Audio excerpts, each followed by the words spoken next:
This lemon poppy seed pound cake has a moist, dense, and tender crumb that's bursting with lemon flavor and scaled to fit a single serve 4-inch cast iron skillet.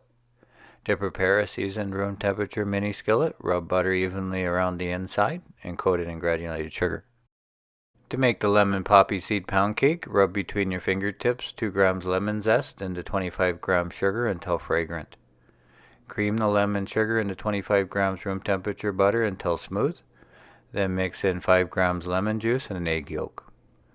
Fold in 25 grams flour, half a teaspoon of poppy seeds, and a pinch of salt until evenly distributed, being careful not to overmix.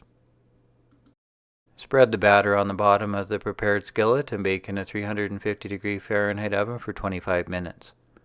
The skillet pound cake is done when the top is golden and a toothpick test comes out clean. Let the cake cool down for at least 5 minutes or until cool enough to handle. To make enough lemon icing to drizzle on top, use a small mason jar to mix a tablespoon of icing sugar with a drop of lemon juice. Then gently run a small palette knife around the edge to make the cake easier to release and decorate the top with icing.